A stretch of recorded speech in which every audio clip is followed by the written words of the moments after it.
So, welcome back to episode 3 of Booze and Buttons. I'm Steve. I'm Terry. And today we're drinking some Bacardi Black Rum. Drinking it straight, doing shots this time, no chasers. Yeah, just gotta change it up a little at times. Yeah, so here's Alright, cheers. See, that shit's smooth, huh? Damn, yeah. What percent is it? It's 35, I think. Okay. Yeah. So I like, this is, for those who don't know, this is my favorite drink. It's just smooth, it goes down easy. Like, you don't need a chaser, and this shit gets you drunk fast. Tastes good, too. And for a drunk podcast, what's better than that? Yeah. We got a few things to talk about this podcast.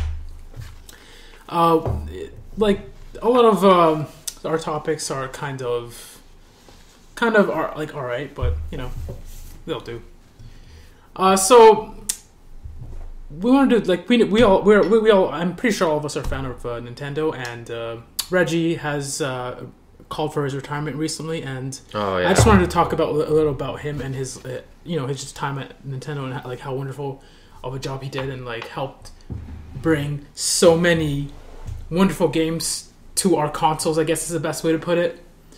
For example, like in my honest opinion, without Reggie, we wouldn't be able to have all the games that we have currently. Like, without Reggie, the Game Boys wouldn't have been a thing. And the Game Boys... No, Game Boys are before, it's DS. Or, yeah, sorry, the DS wouldn't have been a thing without Reggie. Like, I know there were a lot of shitty DSs. For example, the Color or the Light, whatever it's called. And then there was the one with the Light was sick. The DSi was the one no one bought because... Yeah, which one was the one with... Yeah, the one with the camera was the DSi, yeah, right? DSi. Yeah, like, that was kind of stupid. But whatever. The whole point of this is I wanted to make sure that... DS Lite was the first thing I bought with my own allowance. I saved up for What's the one after DS Lite? That was the So DSi. it was DS, and then DSi, or DS Lite, and then DSi. Mm-hmm. No, wait. Because there were two DSs. The full white one, the colored ones, and the one before that. Well, there was the original DS. Yes. And then there was the DS Lite. Okay. And then there was the DSi. And then there was the 3DS, and then the 3D. Yeah. 3DS XL, and the new 2DS. 3DS XL, and the 2DS, and okay. I don't know, like, this whole conversation is... I just wanted to make sure that we all appreciate Reggie and what he has done for us as fans of the company and just the franchise, I guess, is the best way to put it. Everyone does. Like, Nintendo's so good at, like, having those wholesome corporate characters. Like, you had Iwata, now you have Reggie, and then you have Sakurai, like, the holy trifecta, Yeah. And Miyamoto. But, like, I have a question for you. What do you think what predictions can you make for the future of Nintendo after Reggie's gone? Because Reggie has... It's hard to say. I mean, we're in the Bowser era now, right? So hopefully we'll get a Bowser game, but... it's hard to say. Like, we have to wait till we see something come out of it. Yeah. Because, like, the Switch has come out, what, like 4 years ago? Has it really been 4 years? No, it's not that old. 3-4 years at least. Did it come out in 2015? For real? 2015-16, I think. Bro, no, when did we buy a Wii U? Because we bought a Wii U in 2016-17. I think 16 we bought it. Yeah? And it came out next year, so 2017, or end of 16. No, it was the same year the Wii U died. Because we bought the Wii U, like, right before it got I'm pretty sure the Wii U discontinued. died 2016. I could see that, yeah. But whatever. Point is, like, it's been a few years. At least 3 years for the Switch. So it's a little too soon to predict much, but even then, I really like the direction Nintendo's headed. From them almost going to bankruptcy to them having one of the most successful consoles out currently, it's fantastic. But I just wanted to like spread a light on Reggie and just his life as the CEO of Nintendo and just how fantastic the company has grown.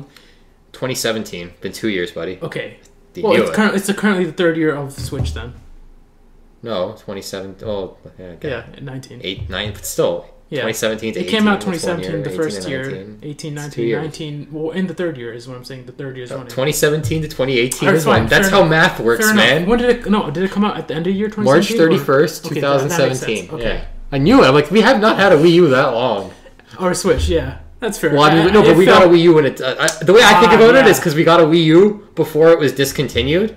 And for those who don't know, the Wii U was discontinued like right around the time the Switch was releasing. Yeah. I think it was even before the Switch released. Yeah. And me and Terry, like at the last minute, decided to buy a Wii U before they were gone forever. It was weird because we kind of wanted to just get it because there were a lot of games we liked about it, but also because it was finally dying. So we were just like before. Well, it was like the prices were getting good, so mostly for me it was I want to get it before it actually dies and Same. it becomes somewhat of a collector's I don't want it to be another Dreamcast because I want the Dreamcast. Eventually it's going to become as a collector's item where it's going to be really expensive, and I knew it would reach that point at a certain time.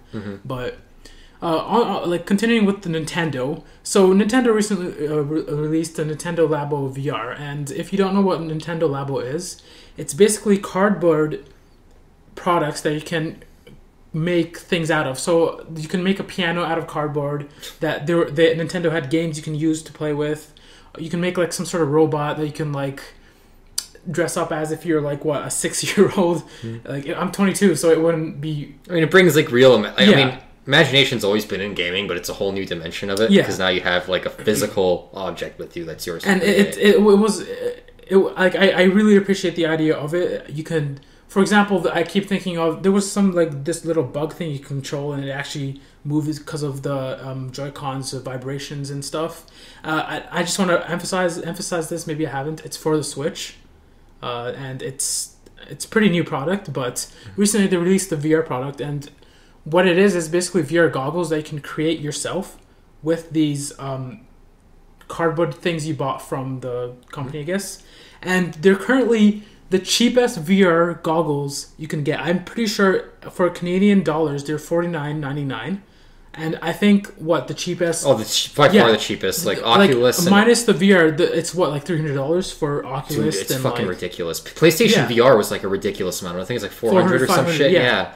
So it's like $50 and it's made out of cardboard. Yeah, fuck you. I'm getting that. And I think a lot of games are now compatible with VR or are going to be compatible with the Labo VR, and just the fact that they're headed into this direction is Resident fantastic. Evil 7 was really ahead of its time. Yeah. But like, because I was recently playing Mario Odyssey, and I heard that there were, I don't know if currently it is going to be compatible or they're. Could you imagine playing Odyssey from the point of view of the fucking hat? That'd be so cool. I don't know if it's currently compatible with, but I know that they're planning on doing it. That Zelda, they're doing it with it. I think Smash as well is going to have that. I'm not 100% sure about Smash. I don't know how the hell you can do VR Smash. Yeah, but just imagine Zelda with VR. Yeah, I could see that. That would be beautiful. Yeah. Just like the landscape of Zelda, now VR. Just like there's so many opportunities that can take, so many things that can do with VR, with Nintendo. Smash VR, I don't think you could do Smash VR. Would be I'm not too sure they're going to do it with Smash. Yeah, but it doesn't make sense. Yeah. The closest thing I could think of is like when Tekken 2 had like a first person mode. Yeah. Where it was like you could see like a vector figure of the character and you could control them from like the first person. And it was like a really weird mode to have, and like nobody used it. It was just like a fun little thing to throw on the PlayStation. True. I don't know, like, what other games do you think would be good for the Switch? I don't think fighting games. Games. For VR? Switch, yeah, VR. Star Fox would be great. Fucking F-Zero, for the love of God. Nintendo, listen to us. Reggie's gone. Bowser, listen to us. Reggie wasn't the one keeping them down. I know, but Bowser, listen to us. Actually, you know what? Get an F-Zero fucking game on this console. F-Zero, fucking Star Fox, and fucking get a Metroid game. I think there's a Metroid game in the works. I'm not sure about that. When did Reggie was like head and like became like, what was he, like CEO or some shit in like 2004, right? 4 or 5 around. That's around the time we got the last F-Zero game. So if we get another F-Zero like immediately after, what if he was the one who had the last F-Zero? I'm blaming Reggie. Excuse me. Yes. I just want Captain Falcon back. I don't know why it's so hard. We got like a million different Mario Karts. We have so many Mario Karts. Like, We've literally had so many. Like, I'd rather have no more Animal Crossing, and I'm a huge Animal Crossing fan. I would rather have no more Metroid games and no more Mario games, as long as we can get F-Zero. I want honestly, next Nintendo Direct, tease F-Zero, please. Oh, I praise Lord. I can't even say Lord Reggie anymore. Like, I want it so badly. Okay, we can't praise Lord Reggie anymore because he's retaring. Lord Bowser, give us F-Zero. Oh my god, if Bowser fucking gives us he will be the best. Yeah, I would sell my soul. To Bowser, yeah. So, for 2 weeks in a row now, Terry, we've forgotten the most important part of this podcast. What have we done with our weeks? We do. Yeah. What have you been up to, buddy? I guess it's been more than a week. Same old. Yeah, same old. I've been playing Fighter Z a lot more, and I finally, I think, keep forgetting the ranks for Fighter Z, but whichever rank is after Living Legend. I got to Living Legend. And did you really? Yeah. fucking With how you play? For a solid 3 days. That's I was ridiculous. fucking like hard playing that shit, and I finally got to Living Legends. And then I'm not playing ranked because like it was luck. I'm not even gonna lie, it was full luck. And yeah. And I mean, ranked doesn't mean shit, but I'm surprised you got to Living Legend. But like I'm literally not playing ranked for a solid 6 months. But I can't play ranked because ranked is like, I mean, there's a whole different like mentality between net play. And but I will say, I think play. console ranked is a lot harder than PC ranked because PC like I played console ranked and it's not easy. PC ranked is like it's really simple things. I feel like a lot of dude, even casual players.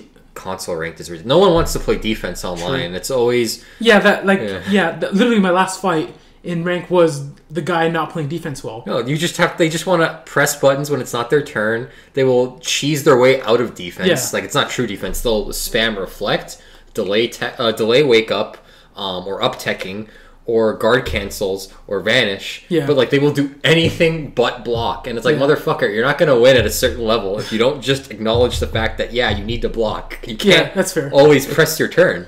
That was one thing I did. Be confident in your blocks. And shoutouts to my boy Des for winning Michigan Masters. Yeah. That man knows how to fucking block. Holy shit. See, that's one thing I have to work on a lot. My blocking is fucking shit. My blocking and tethering. I can't tether anything for shit. Wait, what's tethering? Well, tethering, it's a term I use in Rocket League, but I don't know how to use it. I don't know what term you use in fighting games, but basically when you're like jabbing to like basically bait them into like staggers, there you go. Okay. I don't know why tethering came up in my mind, but staggering. But for another thing, I finally got into gold for League of Legends. I've been playing rank a lot, and the split season ended. I don't know if a lot of people care about that, but that's what I've been doing. Rocket League season pass has come out again. I've been playing like a few games of that, and that's basically what I've been doing this week. I've watched I watched Captain Marvel. I rate that as like a 6.5 out of 10. I don't want to talk too much about it because it's kind of we can do that. It's kind of going to one of the topics we're going to talk about today. So. Save it for later. Okay. Yeah. So, but more importantly, have you been watching Zeta Gundam? I don't remember too much. I watched 2 more episodes. Only reason I haven't finished or even started continuing watching that is because I have a list. I finally went on my anime list. Bitch, I told you to watch that shit a year ago. That should be your priority. For a solid year and a half, I've had a long ass list on my computer that I kept losing. So I finally gone to myanimelist.com and put that list on there so I can have something. I should do that. Yeah, it's really useful. Like for years and years, I'm like I should do this because I keep losing my list. I watched 70 episodes of My Hero. You better watch those fucking. He doesn't lie. I've literally said I've finished Zeta. If you finish My Hero, I finished that shit in like 3 weeks. Where the fuck like that was like a year ago. Yeah, but like where I'm at is so slow. Like they finally. Where are you at? When they finish the fight in the space station, like. They have the fight leaving space, and we're in space currently. What? Amuro joins them. Described like a third. Amuro doesn't go to space in Zeta. So basically, Amuro joins them. This is basically after I forgot the chick's name. She basically bitches at Amuro like you're not doing anything. Beltorchica? Yeah. His crazy girlfriend. Like I finally found his. Yeah, she just fucking attacks Camille. Like after he comes back from a fight. She's a fucking bitch. She just attacks him. He's like, you're not doing it right. Like I remember last episode. I literally said last episode, Camille's a bitch. After saying her fucking bitch at Camille, I'm like, wait. I call Camille a bitch, but that's way too much. She's so fucking crazy, and like no one calls her out on it. Like Camille just saves. Like, Arm was whipped. What the fuck? Like Camille just saves like Hong Kong from getting fucked by the Titans, and then like as soon as he comes out of the Mark II, she just fucking like throws herself on him and like starts smacking him and shit. And she's like, "You're not doing a good job. Give Amuro the Gundam. Amuro should be the one who's." I think that's the last episode I finished on. The second one? Yeah, they're not in space. They're like in Hong Kong. Yeah. Okay, but like it was fucking insane. Like, why is she such a bitch? I don't know, but like there's something about women in Zeta Gundam. Like Tomino didn't know how to write a good. I forget she was in the first 008 69, I think. The chick who has kids now. 0069. The first one. 0079. Mirai? Yeah, like she wasn't a bitch. She was decent. No, yeah. But like something about the Zeta era. Because apparently, when Tomino was writing, you're right. When Tomino was writing Zeta, he was like really depressed. And oddly enough, when he got into Double Zeta, his wife gave him some advice. She's like, "Man, Zeta Gundam is I don't want to spoil it, but she's like, Zeta Gundam is really depressing. You Yeah. need to lighten the tone for the next one. And he's I can tell. So maybe there's like some unhappiness with this marriage. You kind of reminded me, like, what the hell's happening with Berserk right now? Is he gonna release a new fucking? Oh yeah, they announced another chapter's coming. Because like, how long has it been? Like, what, 4 years? Dude, he takes hiatuses all the time. You don't remember like the fucking boat thing was the worst because fucking hell, Guts was on a boat for like 7 years because of like, the hiatus. This is an entirely different anime manga, but we talked about this last podcast as well. Berserk, like the creator, or I guess the writer of Berserk, he likes to take long hiatuses for the actual writing each manga, I guess, chapter. Or not even chapter. Is it chapter or like book? What's a chapter? Chapter. So like he takes long hiatuses, and it's mine. I'm not even caught up yet, and even I like don't want to catch up because I know like if I catch up, I have to wait 6 months to a year for the next, maybe even longer for the next. Like manga chapter. And I honestly think there's only 3 mangas I've ever read. It was Berserk, Attack on Titan, and Naruto. Naruto I stopped reading. Like I used to read that in middle school, and like I stopped reading it. I still have to finish the Kaguya fight. You haven't. Yeah, it was good, but now going back to what we did to go back to Zeta Gundam for 1 second. I just want to specify that there are 2 exceptions to the crazy bitches in Zeta. Emma and Haman Karn are the only good female characters in that show. The rest of them are fucking crazy. Which one's the one not Amuro, sorry. Is it Camille who like saves from that underground bunker? Rakoa? Yeah. She's a dumb bitch. Is she? She's the second scene of her. I don't remember too much, but fuck her.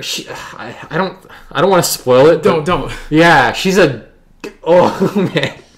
It's just like, Tomino writes like shitty female characters. Well, it would just guess the era or the time. It's like, I think it was depression. Like if I'm like armchair theorizing, I think he had some depression. Like it was confirmed that he was depressed when he was writing Zeta Gundam. Okay. And I imagine some of that comes through from his marriage, just because of the influence his wife had when he wrote Zeta Gundam, which was apparently Double Zeta Gundam. Okay. Which was apparently a happier time in his life. Okay.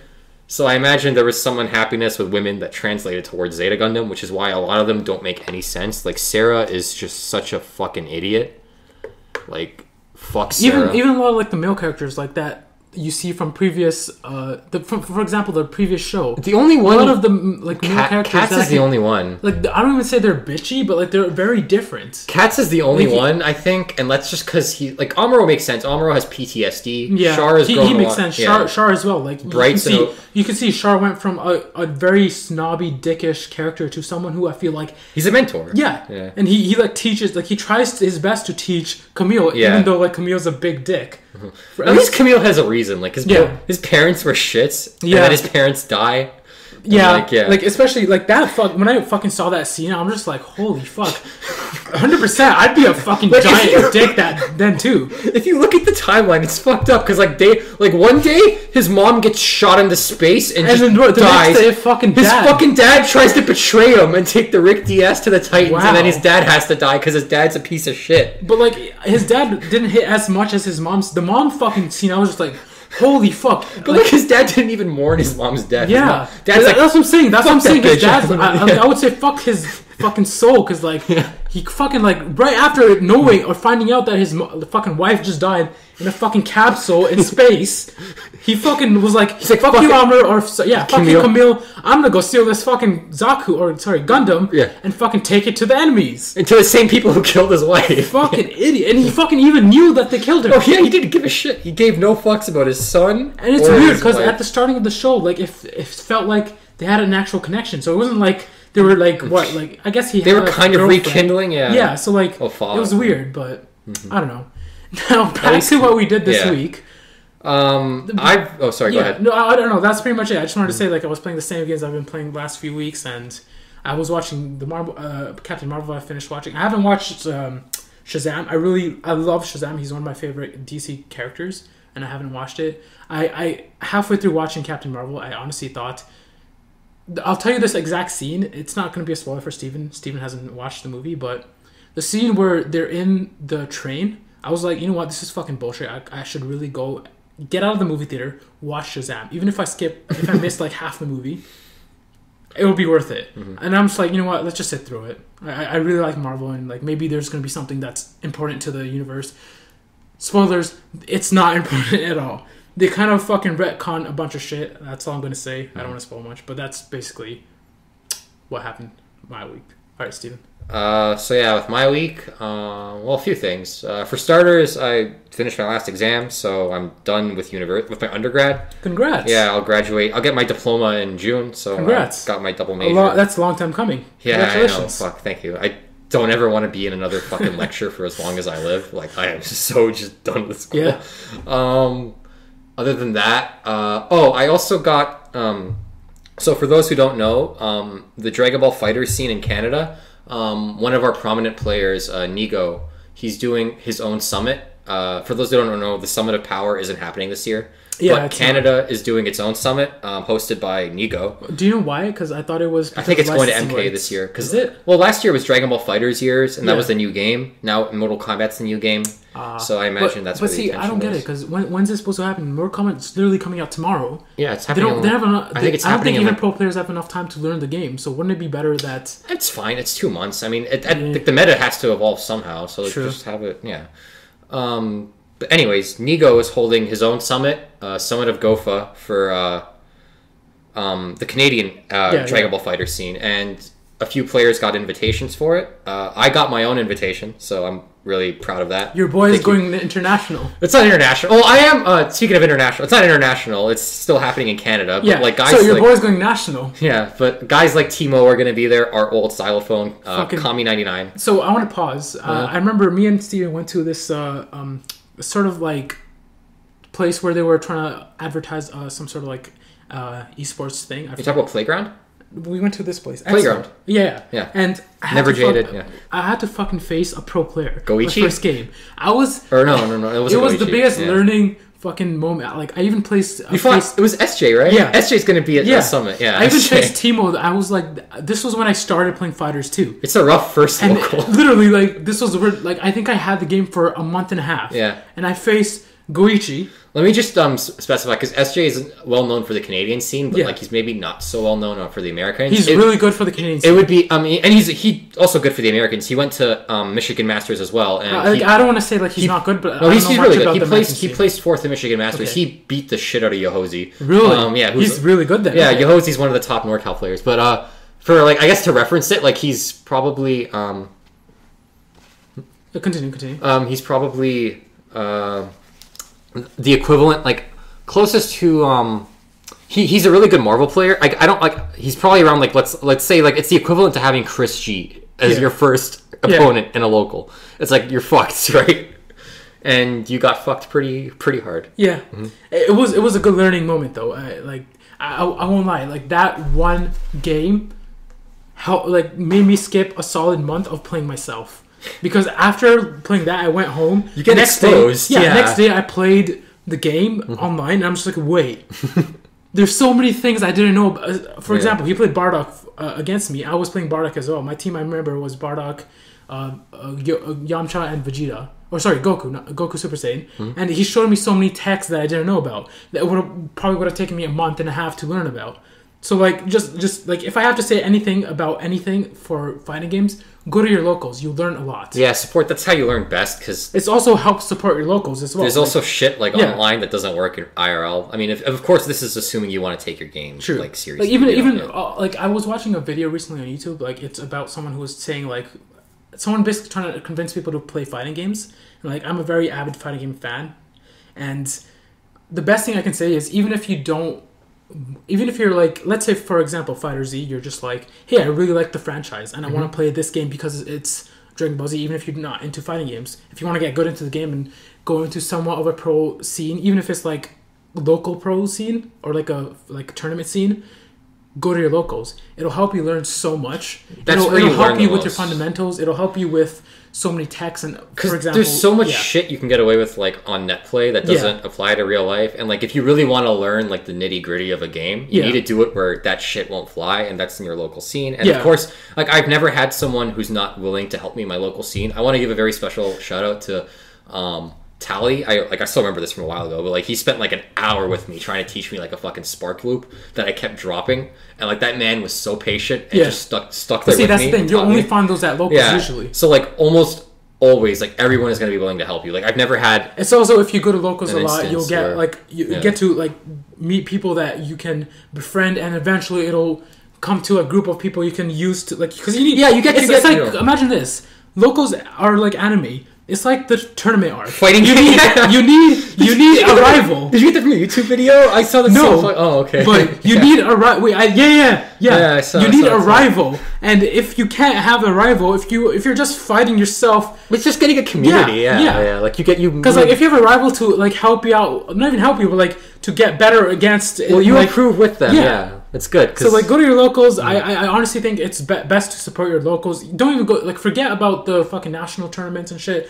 Fuck those. Well, if you can't, if you have to attend one tournament a year, go to your locals. Continue.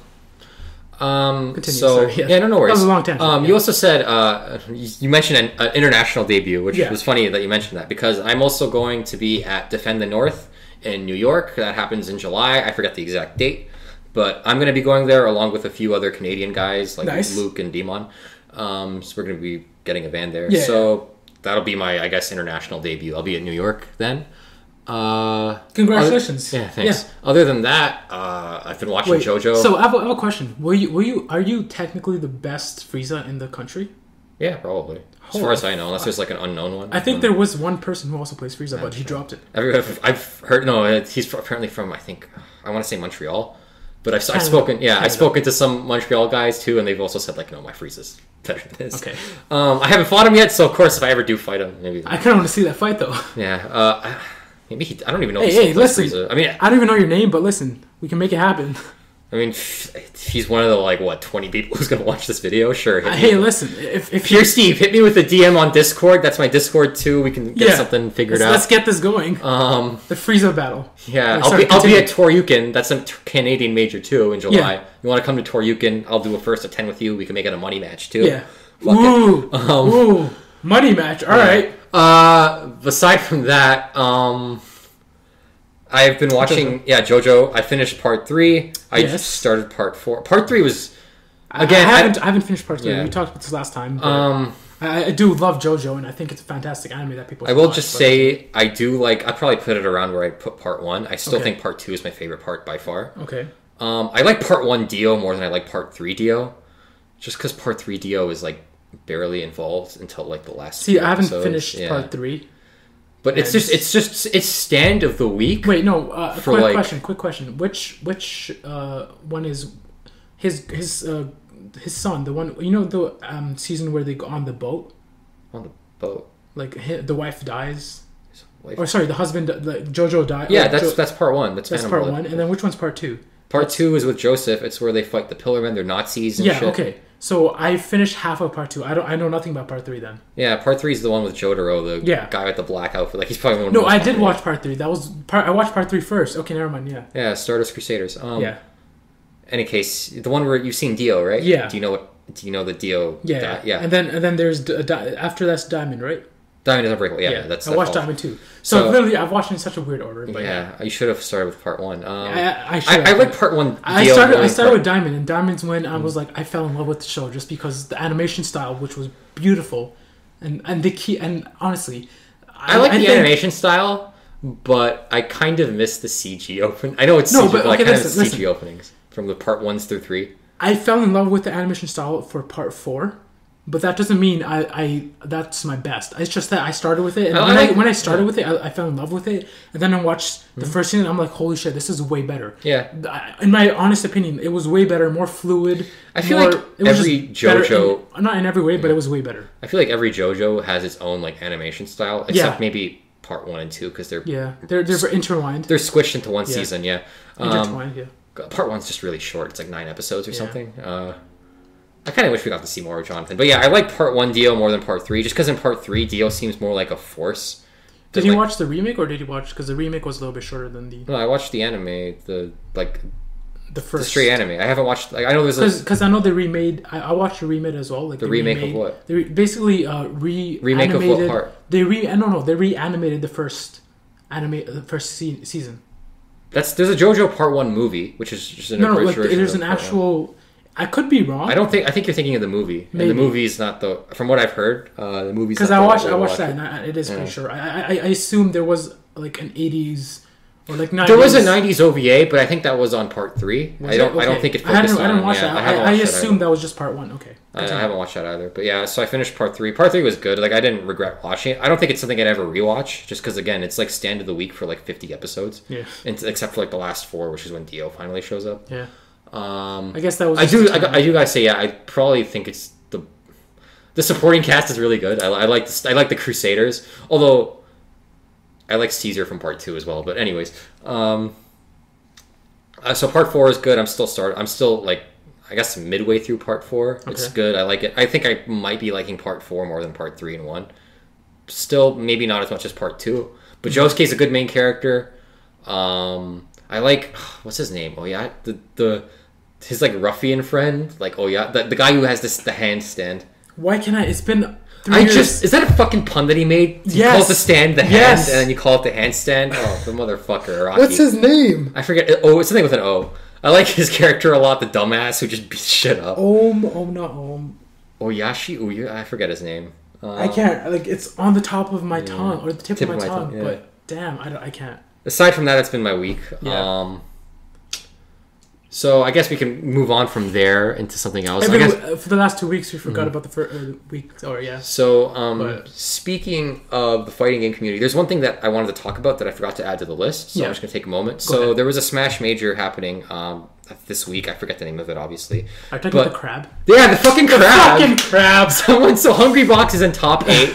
He wins his set. Before we continue, what are your thoughts on Hungrybox? Because a lot of people Hungrybox. Because a lot of people hate Hungrybox. He's a cool guy. Like, not even that, just like his Jigglypuff. Like, I don't understand the whole. I think the issue is there are something, like I've mentioned it before. There are some things that work on net play, and there's some things that don't work.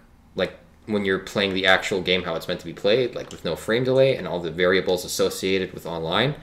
Hungrybox is a playstyle that works online, that works offline, and if it works offline, it's legitimate. Because my whole thing is like a lot of people complain about how I see people complain about it is that they say the game with how he plays it it's changing a direction they don't like. But the fact is, just adapt to play. It's a counterpick. If you look at Melee 5 years ago and Melee now, it's not the same. Is it game. Different? I haven't followed Melee. And people complain how it's changing because of Hungrybox.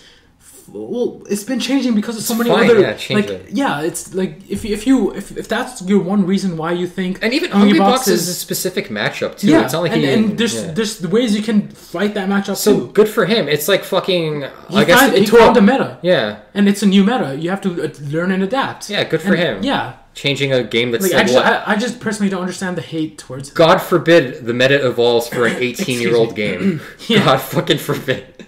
But yeah, no, I like Hungrybox. Yeah, he seems like a really cool guy. Yeah. I'm glad that his fucking Evo story is one of the most like emotional things ever. Like, good for him for fucking doing it. I like him. But to get back on topic, some weird of all the things to throw at someone, it wasn't even a fake crab. It was a real raw. I thought it was. No, it was a raw crab. Someone was carrying a crab with them. Crab. Yeah, I don't know if it was alive, but if it's a raw crab, it was like alive or dead. Like, but it was a crab that was born and grown. Okay. It was so they took a crab out of their pocket or whatever and tossed it at Hungrybox. I like to think that it's alive, but I don't think it was because when Hungrybox picked it up, it wasn't moving. Okay. If that wasn't a live crab. I thought, because I saw the video, I thought it was like a fake. Dude, if he threw a fucking crab at him, like that crab would have cut off a finger. Yeah. But, yeah. No wonder he was kicked out. Yeah. They found the guy. And they like permabanned him. They did. They haven't released his name or anything. I think they should. I don't. I mean, maybe it's a witch hunt, but fuck you. If you throw a crab at someone, you should. See, I'm not someone who thinks witch hunting is good, even though it would be well deserved. The motherfucker took a crab with him to a venue and kept it in his pocket for however many hours, just in case Hungrybox won a set that he wasn't happy about, and it was like, no, fuck him. Here's a crab, and it was premeditated too. I don't even think because he won. I think it was he hit it Hungrybox to the point where he hit him enough to bring a crab. But anyways, Hungrybox was like, who the fuck threw this? He addressed the crowd. Of course, the guy didn't have the balls to stand up and say, yeah, it was me. But eventually, security found him. There was actually recorded footage showing the guy's face as he threw the crab. So he did get found out. Phones. Yeah, right. Because this guy would have gotten away with it as well. So, I mean, it is disrespectful to do that shit. Especially after like a well-fought set like that. I watched it, and it was a really good set. And I don't even know about disrespect. It's just like the gall he has to fucking bring a. I don't even know. I don't know. I don't want to say it's a live crab, but a fucking crab. You hate the guy so much that you're going to fucking throw an animal to his fucking. I don't know, like on the stage at him. Like it's fucking. It's dangerous as fuck. The other thing that gets me is like this guy had a crab in his pocket for like how like numerous hours, several hours, and no one caught onto it.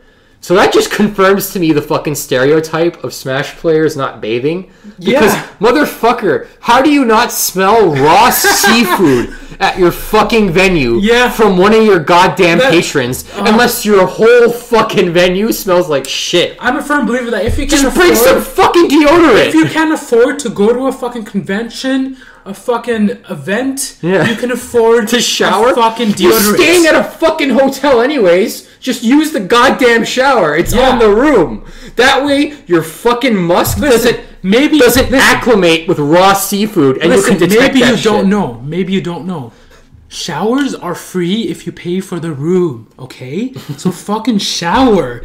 Make everyone's life easy and simple, and fucking shower. Babe. You stinky ass motherfuckers.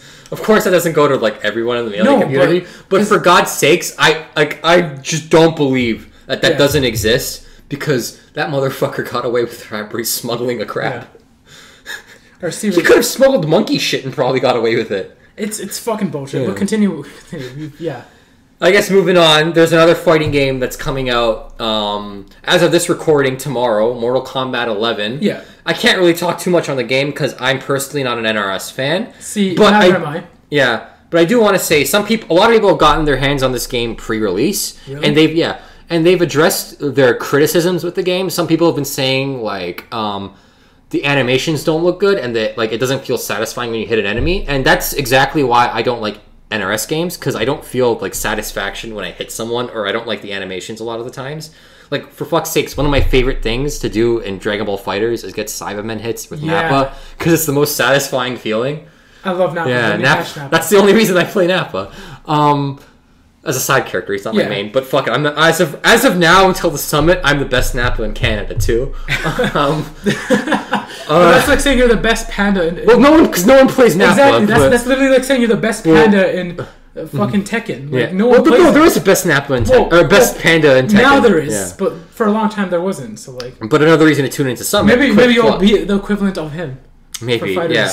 Another reason to tune into Summit, quick plug, is that we're going to have a Nappa exhibition to see who's the best Nappa in Canada. I'll be watching. And I'll be participating in that. Yeah. But to get back on track, so they've been addressing their complaints of Mortal Kombat, and there's been a lot of people saying like you shouldn't address the problems of a game before it's released. You should just be thankful you have it and address it. What the fish? Yeah, but motherfucker, like... Okay, so I do have to say one thing. Even before the thing was released, there's been so many controversies about like character designs and everything. Like there've been so many controversies about Mortal Kombat that like, why hasn't the company been like, hey, let's wait a few weeks or months before the game release and try to make sure the game's perfect. I'm glad you brought up censorship, and I'm going to use that to transition to another point. But like, I think what MK has done is like they have at least like, I guess they've done their best. Before I continue, let's cheers on a drink. Oh, another shot? Yeah, sure.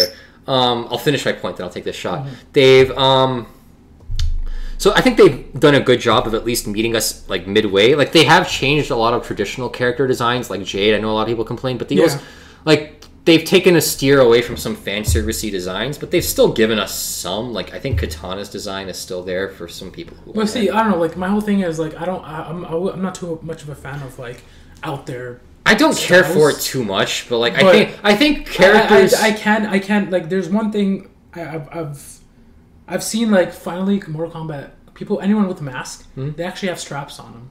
So like they do. I feel like they are carrying. Yeah, I feel like I don't know why, but I feel like they aren't caring much about. I feel like they're putting actual. Like, they're actually caring about the designs of the characters. Well, the mask thing goes back to the original days of Mortal Kombat, like Mortal Kombat 1, 2, 3. It just became because, like, there was an easy way to create new characters. Was it just because of, like, it was just a palette swap. Now, I don't think it was necessary. Maybe it was limitations for, like, home console ports. Okay. I don't know necessarily about arcade. Arcade's okay. But it was easy to make new characters just by giving palette swaps. You're right. That's why fucking Sub-Zero, Reptile, And, Scorpion have the same palette swap. That's why fucking Jade, Melina, and Katana had the same palettes. It's just different colors, but same fucking model, right? And the fact that those are legacy characters means that those aspects of their design have to carry on to later iterations. Of course, now they've taken some liberties with changing it, which is good. So that's why they have some, overlapping qualities. But, I think they've done a good job of meeting us midway, but more on that later. Okay. People have been saying you shouldn't criticize a game, you should be thankful to get it beforehand, but motherfucker, these people, for the record, have still purchased the game. And, the fact that you've gotten a game beforehand, you have the right to criticize it for its flaws, especially since... this whole mentality of pre-order the game before you have it, just so you can get the game. Okay, I'll give you an example. I don't like it because you should be able to know a game is good before you buy it. Of course, I'm gonna point out myself is because I pre-ordered Devil May Cry 5. Okay, but that's because is that the only game you pre-ordered? No, I also pre-ordered Fire Emblem, but that's because you're a huge Fire Emblem fan. That's because I trust them to give me what I want, and if they don't do it, that's on me. I was personally disappointed with Fire Emblem Fates, but that's my own fault but I also trusted Intelligent Systems to give me a good product.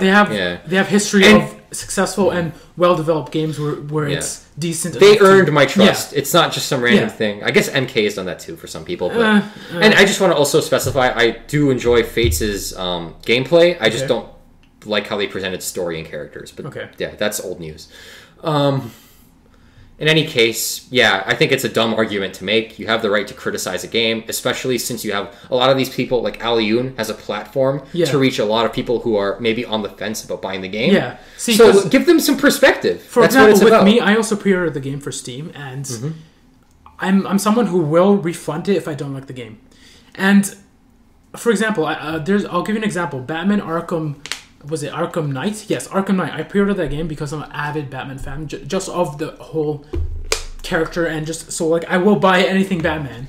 I'm not even gonna lie to you about that. So even if a Batman fucking 5 feet tall statue came out, I'd probably buy it if I had the money for it. I mean, I probably go 5 feet now about that, but those Star Wars the Stormtrooper shit. Yeah, I'd probably buy. I would buy a life-sized alien Xenomorph. I would do it. It'd be freaky though. But come on, fucking do that. Or a life-size Predator. But whatever. My point is I love the Xenomorph design. It's one of my favorite designs of anything. Amen, brother. But with fucking Batman Arkham Knight, that was boring. That was when that game came out. It was fucking filled with bugs. It didn't work for PC. It didn't work for consoles. It crashed so much. And I think it was a PC issue majorly. Though, it was majorly a PC issue, but it wasn't not just for PCs. There were issues. There was issues nonetheless. Imaginable. Yeah. But when a game comes out and there's issues, I'm okay with that. But when a game comes out and it doesn't work and there's issues that are easily fixable and people even then try to support it, that's when I'm you're probably fucking avid fanboys that are doing their best to support the game.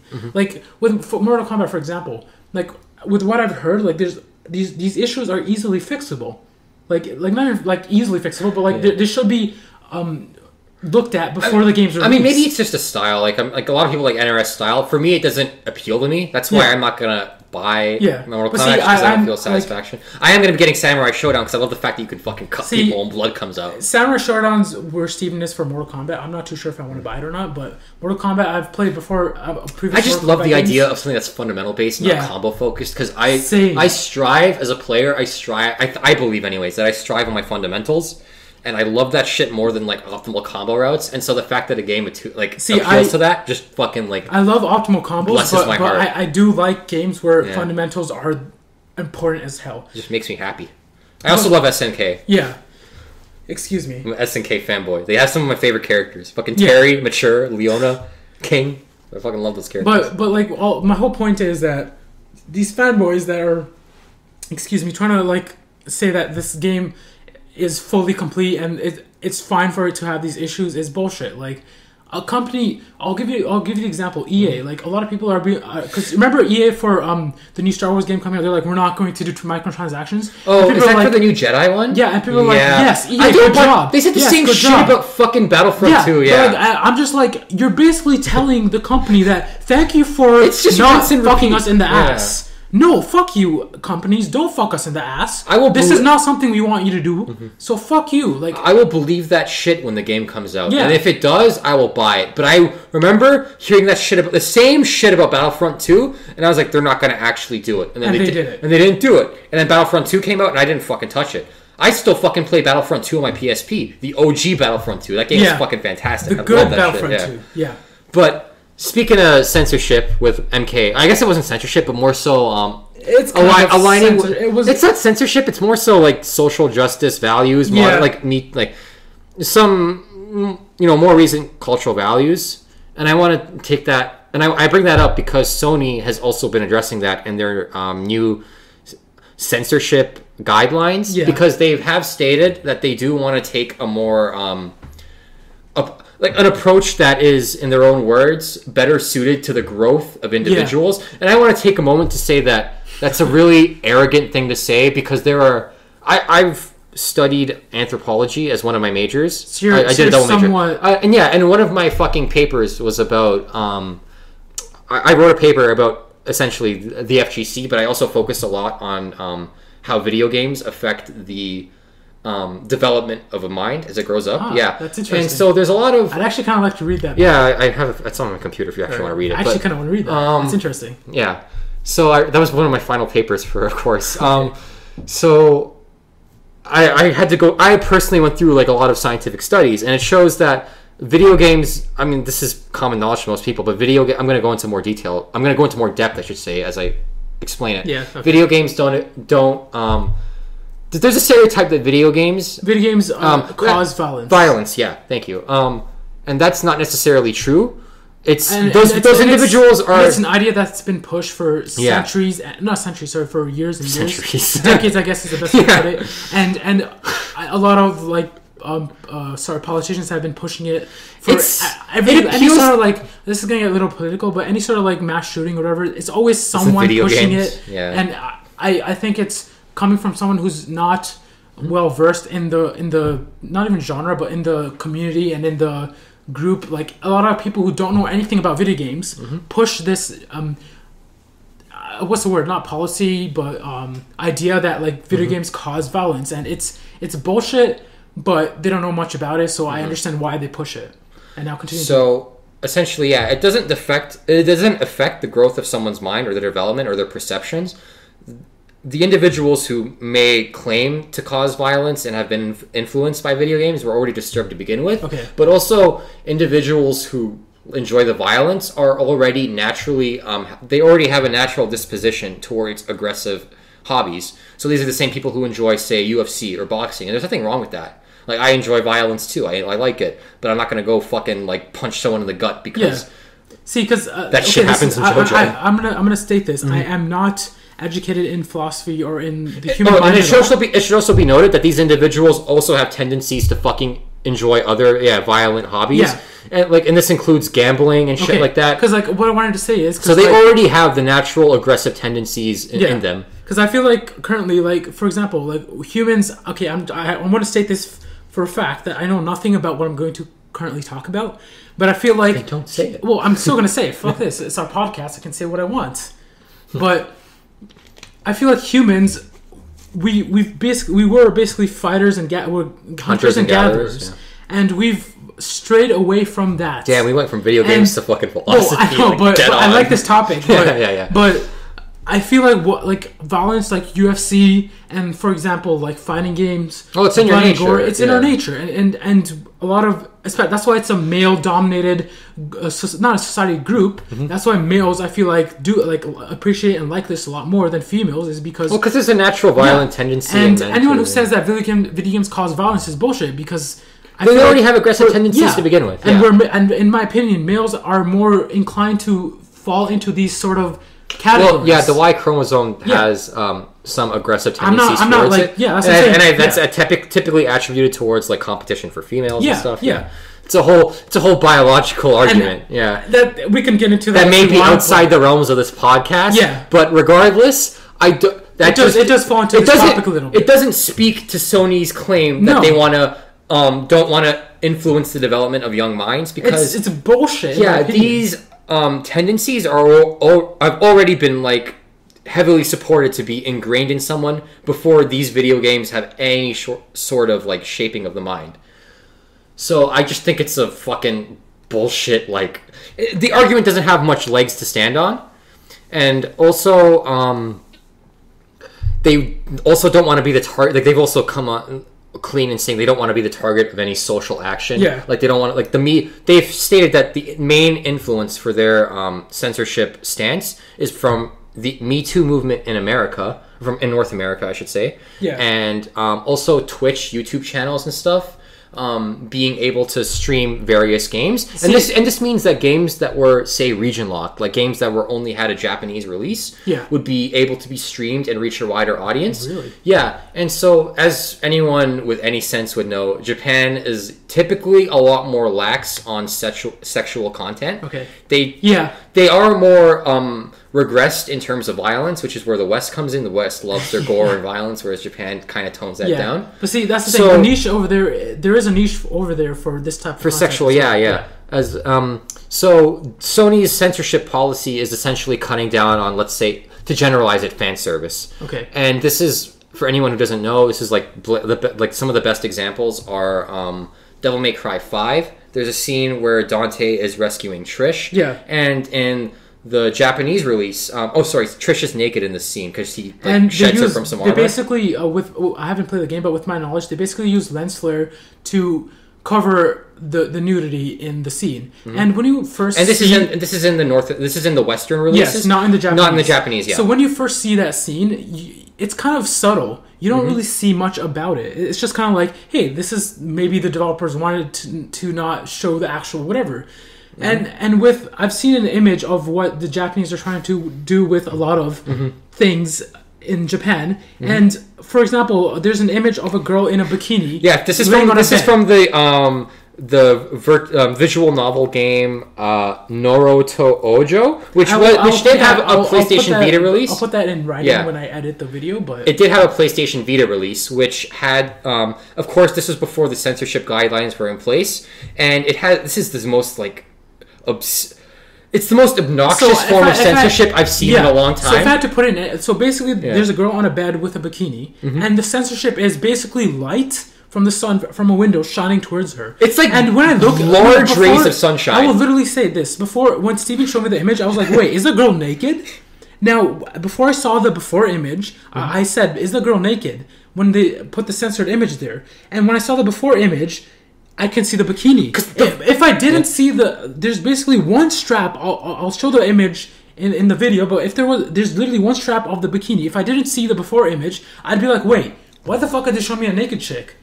But the one before that, there's a chick in a bikini. So it's kind of almost counterintuitive to what they're trying to do. It's almost like they're trying to make it a little bit more provocative.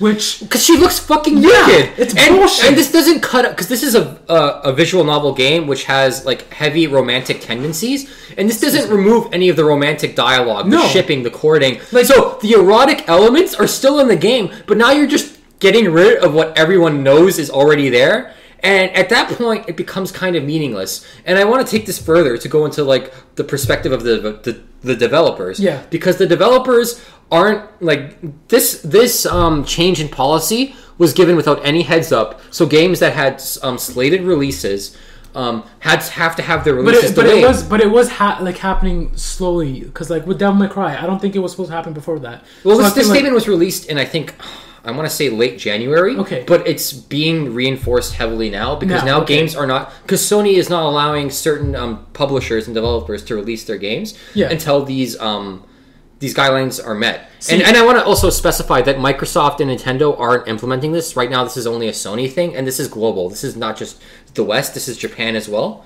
So they're alienating a lot of Japanese developers because in Japan, these kind of games thrive. Like right now, the fucking Vita, its only market is these erotic games. This is all the Vita has. This is basically going to kill the Vita. And right now, Sony is just squishing what like little ounce of life is left in that system. But I have a question for you. Do you think it's because of just Japanese censorship, or do you think this is because of the new EU ruling with? I don't think it's anything. I think that has a trend, but I think they don't want to be the target of any social justice campaign. I feel like this might be slightly not heavily, but slightly influenced because of that. I feel like they might have beforehand try to do this or want to do this just beforehand. I don't think so. But this is helping because the EU. I think this is helping. This is basically another reason for them to continuously do this. But the EU has always had kind of like iffy stances on. But with the EU this goes back to like the PS2 era. Like they banned Manhunt 2. I know, but I feel like with the EU laws, this is helping them make this national. Or international. It's just a part of a larger trend. I think it's global. I don't think EU specifically has anything to do with that. And the EU has always had a stance on that. Like so do you think this is something that's going to happen a lot with a lot of companies? Well, or is this just Sony? I pray that this is only a Sony thing. Like this reminds me a lot of the Nintendo censorship guidelines that were present in the 90s.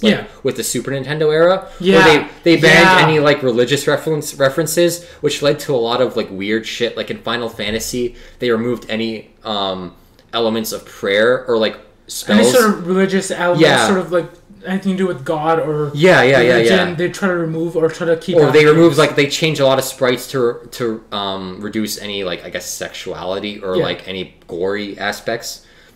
But eventually, they obviously like regressed on that and opened it up. Now this kind of seems like a step backwards because it's like we stepped forward from that and now we're stepping backwards. The weirdest thing to me is that the only like in my opinion the only audience for this is in Japan.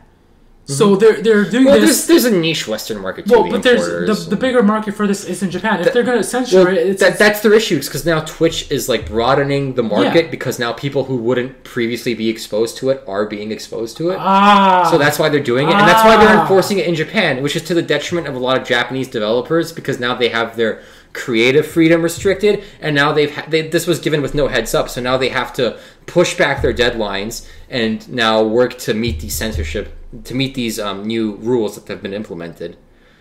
So it hurts it about the kind of I understand now why they do it. And also like this isn't like something that's wide, like it's not like this is openly available to children to see. Like this is some like This is why ratings exist. Yeah. Like, if your game is that... Do you know the history of ESRB? I know, like, the whole Mortal Kombat fatality. Yeah.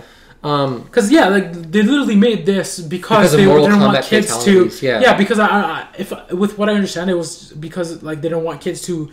because they thought... Well, because MK was really gory and it wasn't rated. And they thought that video games cause violence, so they were like, let's create... Yeah, there was also that game where, like, there was these... like teens in a school that were getting murdered or whatever. Like it was like an NES game or like a Genesis game or something. I forget. I'm not familiar. I'll put the image of the game. I know exactly what game I'm talking about, but it was another reason why the ESRB was created was because I'm not sure what game, but it was a game where you had to basically. It was a very old point and click story game. Are you talking about Pico School? No. When you say if you say the name, I'll remember it. But whatever. Is it a game where there's a fucking school shooter who murders your classroom and then it was in a house and like burglars came and like they raped the I'm thinking of an old Newgrounds Flash game. They raped the daughter or something like that. Okay. They murdered. It was like a really R-rated game, and I think that was one of the games where they wanted that. And Mortal Kombat was I think the 2 or 3 games where they tried to create ESRB. But whatever. Like the whole point of ESRB was to make some sort of guideline for some sort of rating so that kids wouldn't be playing games that are very violent because they thought... because fucking moms would come into Scorpion ripping off like a... because they thought violence was a correlation with... related with... Well, this is before, like, there was any, like, real scientific evidence to back it up, which, I mean, you know what, as a parent, it's a fair argument. Yeah. And even if I was a fucking parent, I wouldn't want my 4-year-old seeing someone ripping someone's spine out. But... in any case, these games aren't wide. Like this is why this just kind of seems to be like an unnecessary measure because you're limiting creativity of developers and also you're kind of alienating certain fan bases. Like I personally don't care about fan service too much. Of course, there are certain characters who have like their history tied to fan service. That's like true. Fucking Mai Shiranui from King of Fighters, or let's say Ayane from Ninja Gaiden. I don't know much about Ninja Gaiden, but so like I think in those cases you kind of like that's part of their character. See, I don't know, they have an established fan base, let it be there, and it's a certain niche market, let them have it. But like, this is why ratings exist, so that the people this wasn't intended for don't get access to this. I'll use an example. Whenever you go to like, when I was a kid, I tried to get Call of Duty at GameStop, and you always told your parents, or if you didn't have a parents with you, it's like you can't buy this game. So there's a reason why these ratings are there, and it's kind of counterintuitive to that as well. And even like Twitch and YouTube have this channels for like. I guess it's easy to create. But that's always been there. Like, then where the fuck do you draw the line? Like, you can lie about your age on fucking anything. You just because of some little detail like that, you shouldn't ruin it for everyone else. See, that's kind of why I think is it the EU law? I think that's partially why they didn't specify the EU. They didn't specify why they did it. They specified the Me Too movement in North America. Is that what they said in their? I am not fucking joking. Can you find in the exact fucking Sony statement? So like read like a small because I honestly don't think that's why. I'll do it, but you need to stall for me for 5 seconds. I'll do it, because I honestly don't think that's why they did it. I honestly think it's because recent. Because for example, like with the recent law that was passed. I don't know if it's fully passed or it's gone to Congress or whatever. I don't know much about EU law or whatever, but I'm pretty sure that... I've got like so many, like, because of this fucking story, I have so many lewd anime pictures on my phone. Same. I need to delete this shit. Because I edit the videos, he basically sent him the photos. Yeah, and if I ever open that image up and someone sees it, if any of my sisters see it, they're like, what the fuck are you into? But I honestly think because of the whole law, like, that's how they did it. So here are the quotes. 2 factors combined. Sorry, let me find the... You're fine. Take your time. Because, let me just finish what I was going to say. Okay, so this it's paraphrased, but it's from the exact quote of the Sony statement. And I'm reading this verbatim. Okay. 2 factors last year combined to turn that unease into action. These Sony officials say. I'm kind of reading it in the middle. That's fine. One was the rise of the hashtag Me Too movement in the U.S., which pointed to the dangers of being associated with content that some might see as demeaning to women. The second was the emergence of channels on sites like YouTube and Amazon.com Inc.'s Twitch, where gamers play in front of a camera and are watched by fans online. That means that games meeting Japan's laxer standards can readily get worldwide exposure. So, like I said before, now that this is has a global audience, they're cutting down worldwide. So Japan is having restrictions on their fan service games. The Vita is essentially dead. Developers who fucking have their bloodline on these fucking kind of games now have to live on this restriction. Rest in peace, Vita, though. And this is a niche market in the West too, where the Me Too movement is their primary concern. And you already have strict rating guidelines to keep people who aren't intended to see that out of way. So this just seems like an unnecessary measure to already hurt the fan base that you have. Which, at that point, why fucking bother? There was no complaint of it before. Just let it be there. Who cares? And there's already... And if it's that big of a deal, if it's that big of, Me Too equivalence, fucking make some male... there's already male fan service. For fuck's sakes, Urian in Street Fighter fights in a banana thong. You can see his fucking junk. Yeah. It's there. Just let it fucking exist. Fine. I don't care that much, but I hate the fact I hate the fact that, human expression is being repressed. And this is within reasonable guidelines. Of course, there's always an extent you can take it past. Do we want to talk a little bit about the Me Too movement? Because, I feel like, this is going to get... I've already said as much as I need to say. I do want to say this one thing. I feel like the Me Too movement has gone into things that it shouldn't have gone. For example, video games. I don't think the Me Too movement matters too much in it. I don't think it's gone too far as it should have. I think it. No, I'm not saying it's gone too far. I think people are taking advantage of it. Yeah, that's what I do. I do believe that. For example, video games, I don't think it should be related to that at all. There's already a double standard. If you have a man fighting in his fucking thong, then because I know there was this whole thing that happened with video games where people were video games are very sexist and shit. I think that's just because video games are still recognized as a predominantly male it was genre, which they still are. Yeah, but given time, we already have a female gaming movement. There are female gamers. Just at this point, it's just give it time and it'll be there. You don't need to fucking hammer shit in that doesn't need to be there to be hammered in. Yeah, we're getting a little political. This is not political, but I've said my piece. That's all I have to say. It's a gaming/gaming-esque news podcast. I might have repeated my point a few times, but I said what I needed to say. We're drunk, so whatever. That's what you get for a drunk podcast. But so to go on a little bit further, I guess within the context of social justice warriors, this one is blatantly incorrect and kind of on the nose. Is the Persona 5. So Joker was recently released in Smash as DLC. Yeah. I can't wait to play him. As of this moment, I haven't played him yet. I currently don't own him. You know what? I'll fucking spot you the DLC. I'll pay you back. Yeah, I'll be playing Joker tonight. But no, wait. But that's the thing. I've already. So this is a little bit information you guys don't really need to know about. But I paid for the season pass. Huh? Stop. I will still. I paid for the season pass for the Smash Ultimate, and for some reason my season pass didn't go through because I paid for the online and season pass on the same day and didn't go through. I assume it's because Joker came out and a lot of people are rushing in to buy him, so that's why the thing is bugged out and shit. But whatever. So I couldn't play him, and I've been so fucking excited. Yeah, because the eShop was going down because so many people were going nuts to buy fucking Joker. Because my thing didn't work, and I was just so. I still need to finish Persona 1. I'm so close to finishing Persona 1. Do you have like a CD for it?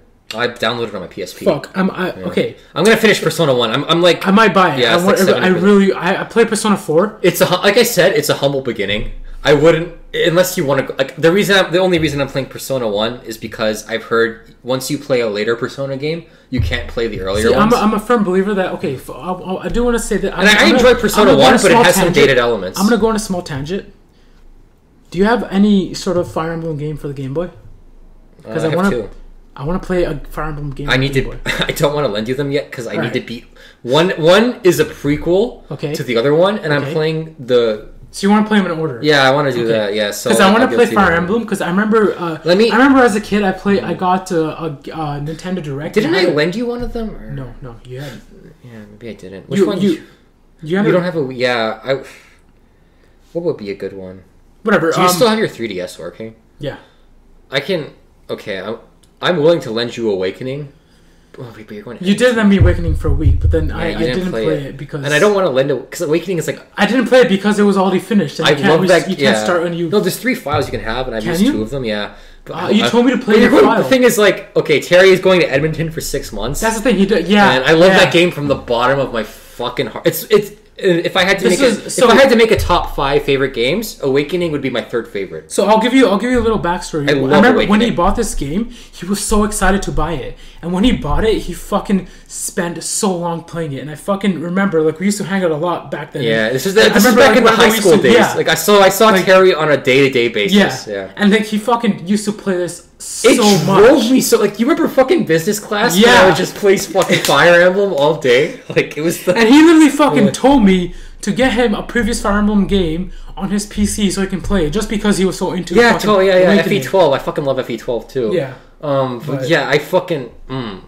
I'm holding back my passion right now, but I love Fire Emblem. It's probably my second, if not my favorite, gaming series ever. Yeah. The only other contender would be Metal Gear Solid, but goddamn, I love Fire. I could do an entire 2-hour podcast on why I love Fire Emblem. Honestly, not Fire Emblem, but I'd be down for a podcast for Metal Gear Solid and fucking Zelda. And Fire Emblem. Okay. Honestly, if you guys are down for this, Metal Gear Solid, Fire Emblem, and Zelda. Yeah, I could do that. I'd be fucking down for that shit. I could. 2 hours is even probably cutting it short. Yeah, especially for Zelda and Metal Gear Solid. I have so much to talk about Metal Gear Solid, but I'm getting sidetracked. Anyways, the point I wanted to make was so Kotaku UK recently released an article blaming. So okay, let me give it more context. Joker was released as DLC for Smash, and with Persona characters, obviously comes Persona music. And in I'll play it in the actual. And in the track "Wake Up, Get Up, Get Out," get out there. There is a lyric where they mistook the word "retort it" for retarded. Because it's a Japanese singer who's singing this, and obviously, as anyone who's watched any anime would know, the Japanese aren't very clear on their English pronunciations, but it still sounds fucking great. Persona nails it in music, as they always do. I will put I will edit a little bit of the song in, but I really recommend to listen to the song. Yeah, it's a good song. It's fantastic. It's a good song, and the person who posted this was Laura Kate Dale. But the whole Persona series like all of the music in that series is beautiful, and you should really if there's if there's 3 series that I would say to listen to or even play, in my opinion, is Metal Gear Solid, Zelda, and Persona. Honestly, please play Metal Gear 2. That game is so underrated. It's a fucking 3. No, I'm talking about Metal Gear 2, the 2D game, the MSX one, before Metal Gear Solid. Because really no one plays that game. It really is. But top down, right? Top down, right? Yeah, top down. It's so fucking underrated. And like everyone praises the shit out of Metal Gear Solid, but Metal Gear 2 is like it's like a 2D Metal Gear Solid. Metal Gear Solid borrowed so much from Metal Gear 2, but we keep getting off track. I know, but just it's a fantastic game. I recently the played it. The music again. on that game is rocks too. Who made it? Who made Metal Gear? I forget his name. Hideo Kojima. A fucking Snatcher from Hideo. Play that as well. I told you to play Snatcher. Snatcher's great. I thought I told you. No, I messaged you and you're like, oh, I'll play Snatcher. You're right. It's a fantastic game. It is. It's a game for the Sega CD or Sega CD. Yeah, Sega CD, and it's fantastic. It's really hard to buy that and to find you have to emulate it. Honestly, unless you're willing to spend like $200. $200 on a Sega CD and $200 on Snatcher. Yeah. But like honestly, if you have the money, I'd dish out for it. It's one of those things where you have to. You're talking to like the fucking rich of the rich. Yeah, but like that's what I'm I saying. love Snatcher, but I'm not spending $400. Like you have fucking $100K each year, buy that shit. Yeah. But back to the topic. So yeah, they basically said they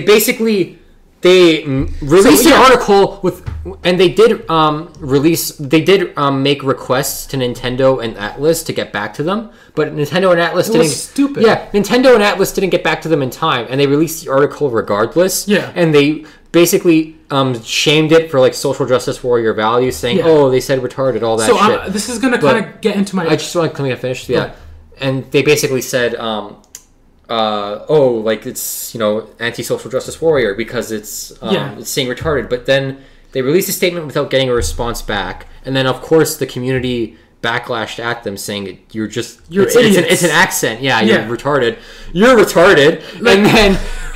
and then Nintendo later issued a response saying, no, the lyrics are just retort it. You're crazy.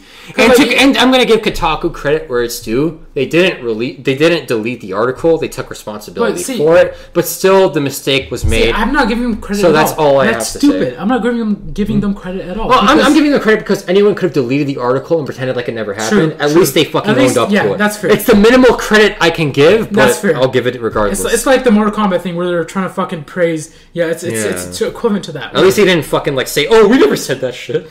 What do you mean? See, it's weird to me because like the whole fucking thing is like they're trying to be they're trying to be extremely PC and being like, you can't say a certain type of phrase or word or whatever. But doing that, they literally made fun of Japanese accents. And and fucking, it's bullshit. It's honestly the opposite of anyone who's watched anime in like 5 minutes of research would tell you it. Yeah, like 2 seconds. Like listen to the fucking music, and I think like a few seconds into it. And the thing is, in this song, it's huge. It's a fucking ginormous stretch. And the thing is, like in this song itself. Those lyrics are like muttered. Yeah. Like it's muffled by background sound. You barely hear it. You have to be like actively listening to be offended. Like I honestly think they're pushing a fucking agenda. I think I don't want to get political. I don't normally agree to that, but in this case, because like if anyone I like fucking plead to you, listen to that song. And you will see what I mean. I will because those lyrics are said like undertone. Yeah. Like the instrumentals are fucking overpowering it. Yeah. So you have to be actively listening to be like offended on it. Yeah. Like you have to be pushing a certain agenda for it to be what they wanted it to be. Like it's bullshit.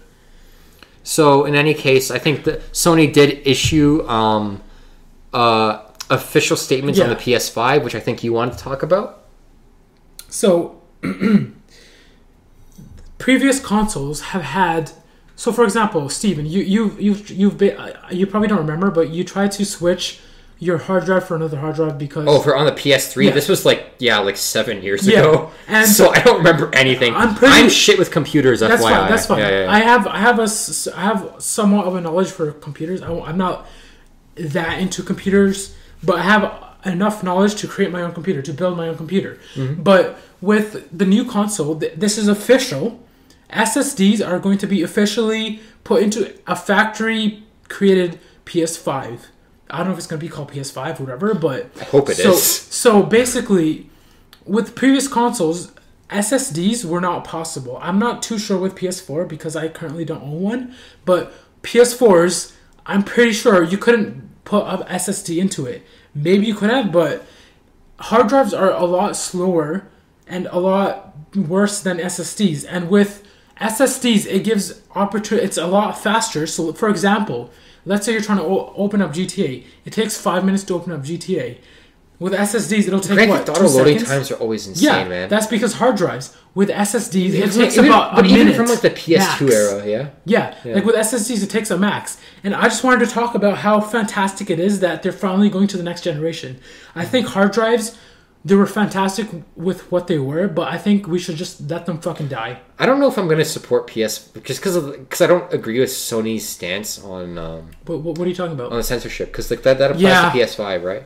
Yeah. So I don't know if I want to kind of support that mentality. So in that case, I might shift my because as of right now, I am almost exclusively a console gamer. I only play. See, I'm a PC gamer, but I will be moving to Edmonton, and I'm not going to move my PC with me. I mean, if you play PS4, I'll play PS4 with you. I'm going to get a PS4 and I'll play PS5. But I don't think I'll get a 100%. PS5. I may either focus on Switch, which I probably will because I want to get a Switch because I have to play Persona and I have to play Fire Emblem. This is or Xbox. This is put in stone. Or PC. So Steven's birthday is coming soon. I will pitch in to get his. That's still ridiculous. I can't. Yeah, but listen, it's a plus to me too. I really want to play fucking Smash with him. I'm gonna get him a fucking bundle for fucking Smash, and I fucking love that game. I love fucking. I want to play. We have to. Once this podcast ends, we're playing Joker. Yeah. Honestly, I was thinking about giving him my Switch. And buying... The fucking gun is so cool. No, because I was thinking about giving you my Switch and buying my own Switch, but I was like, no, I'm gonna fucking take my Switch with me on the airplane. I'm also down to play Tekken Tag 2 on Wii U. I love Wii U. Even though I hate. I don't have another controller. Though. We don't have another controller. Right. Unless we charge. Has it been charged? I have to. It's a sweet spot. Okay, let's get it off. Yeah. But back to the PS5. I just wanted to say, like, I'm finally happy that they're going to the next generation, and also they finally fucking said this backwards compatible. The PS4 was not backwards compatible. The first generation of PS3 was, and then it stopped afterwards. Yeah, I have no idea why they fucking didn't make the first PS4 backwards compatible. I'd understand that because of limitations, or even like make it cheaper, make the second generation of PS4 not backwards compatible. But it takes up so much shelf space having my PS4, my PS3, and my PS2. Like, make it fucking backwards compatible. I finally appreciate that they fucking were like, yeah, let's not be idiots and make the PS5 backwards compatible. I'm probably not going to buy it at all. I love my Wii and my PS2 just because it's basically like having a PS1 and a GameCube together. Or a Wii and a GameCube. You said PS1. No, I said PS2 and Wii. Because the Wii is, yeah, you're right. GameCube and PS1. See, that's what I'm saying. With I have the PS3 Slim. I can't play PS2 games on it. And I have to plug in my PS2 every so often whenever I want to play my PS2 games. And I fucking hate doing that. So, like, I really adore backwards compatibility. And I really adore that they're going to add that to the PS5. And this is just kind of somewhat teasers to the PS5. So we don't know much about it. We do know that there's an SSD, that it's backwards compatible, that you can have 4K and some sort of other, like, movie resolution thing. I can pull up the article. So I looked at what I said is what is happening. SSD, 4K, and fucking backwards compatibility. That's all they have told with what the article I read. That's all they have planned for now. This is like, it's not planned. The release date is not 2019. I don't even think it's 2020. I think it might release 2021, 2022, around that point. That's just speculations on my part. And hopefully it's going to release 2022 because I want the PS4. I don't think the PS5 is going to be that long. I think it might be 2020. Like late 2020 is my guess. No, 2021. 2022. Why would they announce it now, though? Well, no, I think they're announcing it 2021, and then it's going to release 2022 because it's 2019. I would say late 2020. That's my guess. It's possible. You know what? You want to make a bet? $5. I say late 2020. Sure. What do you want to say? 2021. What time? Well, early 2021. Early 2021. So like Christmas-ish. Maybe late Christmas. I say Christmas 2020, Christmas 2020 is when they're going to release it. That's what I'm saying. Like 2020, you can't. So 2021, January, February. Okay, March. okay. You know what? I think they'll push it for the Thanksgiving release. So Okay. yeah, I'll say okay. Okay, $5. $5, yeah. Let's make it 10. Sure. All right. All right. I So say like that's 2020. Yeah. it's official. It's in the podcast. It's official. That's honestly all I want to talk about. I was just excited that they're finally going to the next generation. The SSDs are finally coming into consoles because you don't see SSDs in consoles, and I'm kind of a computer nerd, but that's basically it. So I guess that brings us to our last topic, which are, as anyone knows, the last part of the Infinity War saga for Marvel Avengers is coming out. So when April 25th, as of this date of this podcast, it's April 22nd. And I'm so that's 3 fucking days. Okay, listen. I am 3 fucking days. April 25th. That's when it comes out. It's April 22nd right now. It's March right now. Wait, no, it is April. I'm a fucking idiot. You're more than an idiot. You're more than an idiot. This man is... No, listen. I'm just living in the past. No, you have a disability. Oh, fucking hell. You have a disability. You're retarded. I might be. Yeah. I'm retorted. Yeah. Retort It. Yeah, you retort it. Oh, fuck. All right, but listen. Before we go to the April 20... I got the perfect fucking title for the episode 3. That's fantastic. I'm going to text it to you so I don't... Fantastic, but when we were talking about a week, I was keeping the fucking Captain Marvel on the... Like, I don't fucking know the word, but I was basically not talking about the movie too much, but basically the movie retcons so much shit. Honestly, I recommend that you don't watch it. Yeah. Don't pay for it. I don't support the movie. And just because it was so shit. Yeah? Yeah. Yeah. But, like, back to the topic. Genius brain. I'm so fucking excited for Civil War Part 2. Is that what the movie's called? Civil War is Captain America 3. Or it's Infinity War. Infinity War Part 2. Oh, to be fair, they both have war in the title, so I get that mistake. But Infinity War Part 2. I'm so fucking excited. It's been for what, fucking 10 years? Iron Man came out 2007, so it's 12 years. It's more than 10 years. 12 years. Holy fuck. I fucking adore the franchise. There's a lot of movies I fucking hate, but I adore the franchise, and I hope to God that this movie is the be-all, end-all. Mm-hmm. I do know that there's more movies coming out after it, and I'm fine. Excuse me? Man, there's so much pressure on this movie. Yeah. Because if it sucks, it ruins 10 years, 12 years of build-up. But if it's great, it's like the best success story ever. But that's the thing. It's ride or fucking die. 12 years coming, and if it's great, it's literally going to be the best fucking thing of this generation. Yeah. No. It's fucking ride or die. Fuck superheroes of this generation. There's so much building up to it that I honestly think, because currently with the movie what's happening is all remakes and reworks and like fucking Lion King and fucking Aladdin and all that shit. They're remaking so much shit. They're not thinking they're literally not thinking of new IPs. So I think it's gonna be the ride or die of this generation. If this movie is not the best that it will be, or the greatest that it can be, they should make a movie about a duck that can talk but chooses not to. Am I thinking what you're thinking? It's my game idea, but I never made it. Yeah, I made it and I fucking lost it because I couldn't say. Did you? Yeah, you told me to. Yeah, good idea. Though. But whatever. I don't know. I'm just so fucking excited. Now, Steven, what are your predictions for the movie? Ooh, because I have some predictions. Okay, so a lot of people are theorizing that Captain Marvel is gonna body Thanos, but I don't think the Russo brothers are gonna fucking put it all on the line for that. So I imagine it's going to come down to Captain America and Iron Man putting it all on the line and sacrificing themselves to stop Thanos. Because just off of like IRL, like Captain America and Robert Downey Jr., Tony Stark, saying that rumors at least that they don't want to reprise their roles as Captain America and Iron Man respectively. So I imagine that they're going to sacrifice themselves. Okay, so listen, I think those rumors are actually true. I think after Infinity War 2, Captain America is done. Or sorry, Iron Man is done. Mm-hmm. But what I do want to say is I disagree with what you're saying. What I think is going to happen. You think they're going to live? Who? You think they're going to live? Who's going to live? Captain America and Iron Man. Okay, listen. Let me tell you what I think is going to happen. So a lot of people are theorizing that Captain Marvel is going to be the one to save Tony. I disagree with that. what I think is going to happen is, so I'm not too I'm pretty drunk right now, so I don't remember what's going. I don't remember much about the comics, but I'm kind of familiar with the comics. And in the comics, Tony Stark gets God armor, and basically that he uses that God armor to defeat Thanos in, I think, one comic. So if they're going to use that as the source material for the comic, he is going to, because he isn't currently in space. Him and Nebula are in that spaceship. And he thinks he's going to die. I think he's going to get found by some sort of fucking dwarf that will help him create the God armor. Basically, the same dwarf that helped create Thor's hammer. That seems like such a stretch, though. It is, but so is that fucking Captain Marvel's gonna... okay, fine. But do you really want to compare Avengers Part 2 or Infinity War Part 2 to Captain Marvel? Fuck, yeah. You don't want to make that comparison.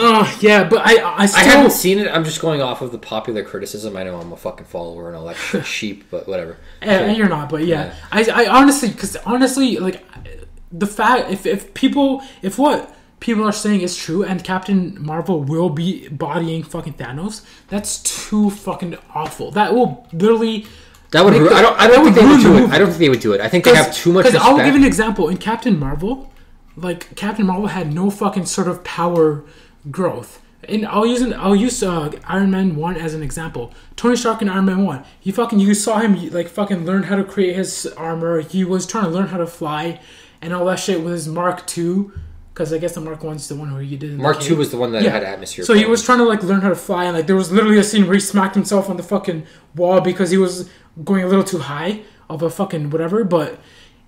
in Captain Marvel... he crashes into his own cars. Yeah. In Captain... Iron Man 1 is so good. It's a beautiful... It's way better than Iron Man 2 and 3. Without Iron Man... Honestly, Iron Man 2 and 3 suck. Iron Man 1 is the only good one. I think Iron Man 3 is good. I think Iron Man 3 has its plus sides to it. I don't think it's a good film, but I think it has... I think it could have been a... best compliment I can give it is mediocre. I think Iron Man 3 is like... Captain America, the First Avenger. Captain America, the First Avenger is two films that should have been... Captain America 1 sucks. I think it could have... Okay, so I'm a firm believer that there's two ways they could have taken that film. It could have been a film that was... Think about it. After Captain America comes back from freezing, if the film was just that. It was more of like a realistic... No. It was a film... Captain America 1 has to be him fighting the Nazis. No, but think about it like this.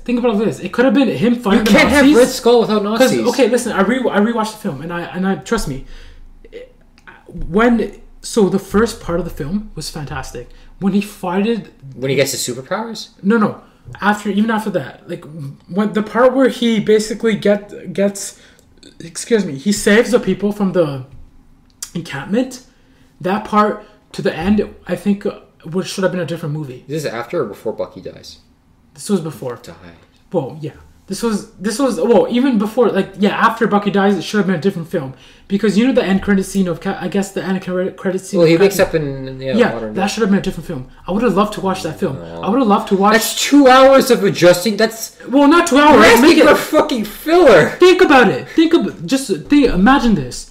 You're watching a movie of Captain America adjusting to fucking life 70 years. That's 2 hours of no tension. The casual fans who spend $11 aren't going to take that shit. That's fair. I'm a movie fan. No, that's a post-credit. That's a post-credits thing. That's just my opinion, and you can disagree with it. No, I disagree wholeheartedly. But there's no way you're going to get fucking people to spend $14 to watch that fucking ticket. Yeah. And I just want to say Toronto movie ticket prices are garbage. I watched Spider-Man Homecoming for $7 in Vancouver, and then I watched it again for $14 in fucking Toronto. That's double the price, motherfuckers. Second time you watched it with me? Yeah, with you. That's what I said. For double the price, fuck you, Toronto. You fucking asshole.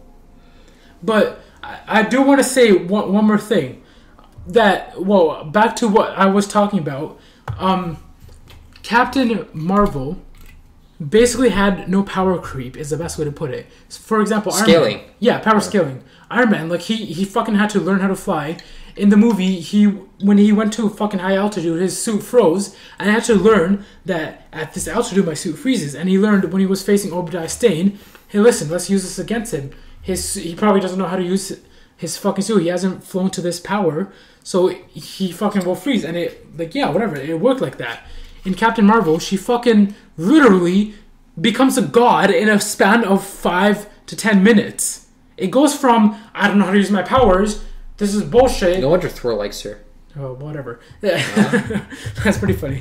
But it goes from, I don't know how to use my powers are bullshit, let's destroy this power inhibitor, or now I'm a god. And it's bullshit. Like, I honestly think the movie's kind of bullshit. She removes the weighted clothing. That's literally how it is. But honestly, that's what I want to do. Like, my predictions, I've already said that I think the movie's kind of shit, Captain Marvel. Watch Shazam. I think the movie's way better. I'm a DC fan, but the previous DC movies have been shit. But this is the first DC movie. I haven't watched it, but... So why do you say watch it? Well, listen. With what I've read and heard, it's the best DC movie out there. Even even Aquaman. Wonder Woman? Even Aquaman is we shit. saw Wonder Woman. Aquaman wasn't shit. You didn't like Aquaman? I liked Aquaman. It was a good movie, but as a DC... It was the best DC movie up to Aquaman. I haven't seen Wonder Woman, so I can't vouch for that. But Wonder Woman. Okay, this is what I would rank. All the movies before Wonder Woman are shit. Then Wonder Woman. Then Aquaman. I haven't seen Shazam, so I can't put that. I think that's a general consensus. Yeah, but if I watch Shazam, I honestly believe it would be the first and best movie. But that's all I have to say. I'm kind of drunk, and I'm gonna take my last shot. Cheers, Steven. I think we've covered about every topic. Yeah. So I guess to close it out, we'll say. If you have any questions you want to send to us, please do, because we haven't gotten any questions yet. I highly emphasize sending us questions. We really want to do a Q&A next. Even if you don't send us questions, we'll probably still do a Q&A. We'll make some questions up. But seriously, send us questions. And what's the email they can reach us at, Terry? boozeandbuttons@gmail.com. Like the previous episode, I put the... Excuse me, email up on the screen. I will do it again. It's booze and buttons, and that's a capital N, not and. It's to be honest, capital and the buttons. Capital doesn't matter, but it's N. Booze and buttons at Gmail, not Hotmail, not Yahoo, not MSN, gmail.com. Once again, booze and buttons, not and. That's the letter N. Buttons at gmail.com. We'll see you next time at Booze and Buttons. This was the Drunk Podcast. I'm Terry. I think this is the drunkest you've ever been. We finished half this fucking bottle. And we it's really how many milliliters? It's 750 milliliters. So divide 750 by 2. That's how much we drink. Yeah. This is Terry. Also Tanvir. This is Steve. Have a good one, guys. And we're signing out. Cheers. Cheers.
The faker